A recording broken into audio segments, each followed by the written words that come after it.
Hey, what's up, everyone? Thanks for listening to You Had Me at Black. By now, I'm sure you've heard of Black Lives Matter, the organization working for the validity of Black life and to rebuild the Black liberation movement.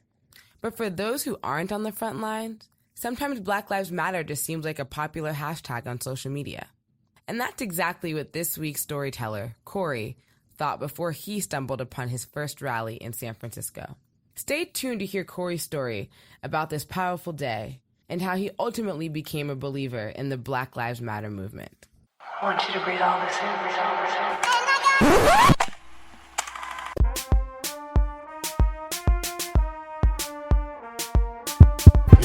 in. This is You Had Me at Black, the podcast where Black millennials tell true life stories. This is about the moment I realized Black Lives Matter movement was actually real. It was just an average day. I literally was in the Mission in San Francisco, and I was like, all right, let me go get a burrito. So I went to the 24th BART, and I was like, all right, El Farolito, boom, get a burrito, regular day. Wrong, not a regular day. When I was in line, I was like, wow, there's actually Black people in this taqueria. I'm like, whoa, this is cool. So of course I smile, and they're like, hey. And I was like, whoa, I was not expecting conversation with other Black people today, which is weird because I can go an entire week without seeing another Black face in San Francisco. And then, so I ordered my burrito. I'm sitting at this table, and then these two Black ladies like, hey, can we sit with you? I'm like, oh yeah, for sure. And the inside of me was like, oh man, Black love, of course, you can sit next to me, my sister.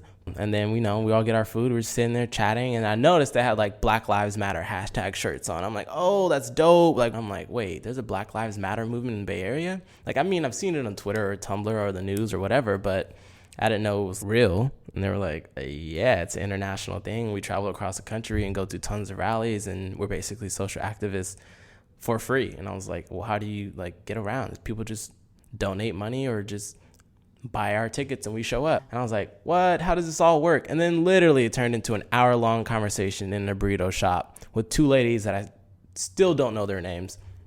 And it was literally how they told me the ins and outs of how Black Lives Matter movement. I was like, how do you guys meet up? Is it on Twitter, Facebook, or Tumblr? Are there groups? And they're like, nah, you just show up and then you meet the right people, and literally it just turns into long ass group me text messaging chains.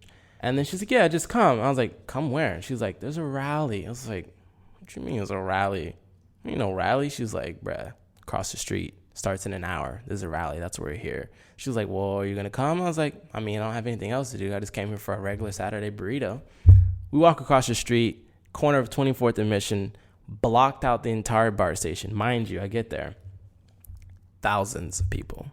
When I say thousands, easily 5,000 people. It was shoulder to shoulder in the hottest club you've never been to. Thousands of people. You could not walk up the stairs from the BART. It was that packed.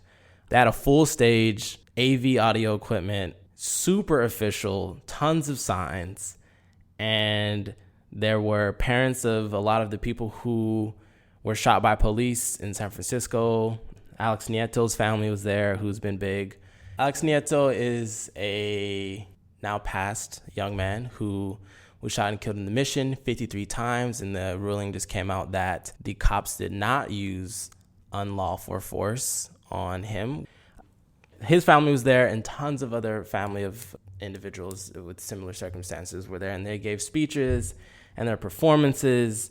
There were poems and raps. And then all of a sudden, and I guess this is who the two ladies were talking about before, they were like, Janelle Monáe and Jadena and their whole crew's gonna be here. Wonderland. Literally, they came out, her, Jadena, and then that was one of the first times where Janelle Monáe and her crew started singing that Say Her Name chant. Say her name! Say the plan! Say her name! Say her name! Say her name! Say her name! Say her name! Say her name! They did that, and they allowed for 20 to 30 minutes all the parents of the deceased individuals were able to come on stage, and they put their names into the chant. And it was really a war cry against all the injustice and violence and from the police. And I was like, wow, okay, this is kind of real.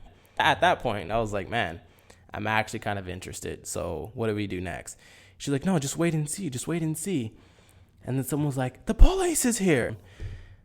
No one ran, which was also weird because as a minority, whenever you see the police, 5-0, you're like, bruh, let's get out of here. Before, there were like 3 cops. And then like all of a sudden, there were like 20 to 30 cops. We're like, wonder what's going on.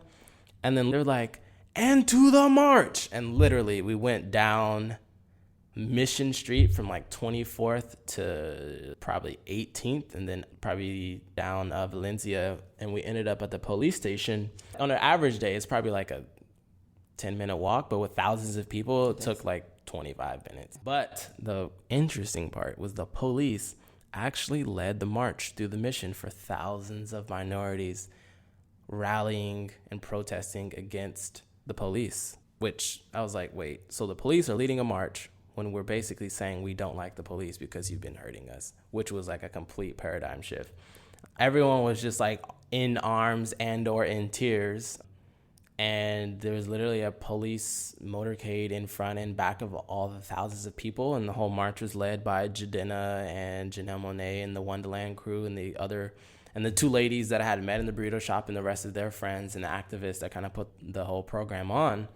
And literally everyone in the street that didn't know what was going on was like, oh, what's going on? What's going on? And we were singing the war chant, or not war chants, like the rally chants and the war cries. And people was like, oh, it's a Black Lives Matter movement. And people were just literally stupefied. They were in complete awe. They're like, oh my God, like I've never actually seen this. And then in that moment, like, I was like, oh, this is great opportunity. It was like this should be live. Like I'm on Twitter already, so I might as well Periscope. And then in that moment, racism became even more evident and real. Like on Periscope, like they have like the hearts and people can live comment. And like as the live stream was coming on, it was just like, you effing niggers, you monkeys, hope you guys die and hope the cops turn on you and shoot all of you. And it's extremely just like, wow, here we are peacefully protesting and people just, they don't want to see you win. Yeah, so I mean, by the time we got to the police station, we caused hella traffic. People heard us, people saw us, people knew what was going on. We got to the front of the police station. We're dancing, we're chanting.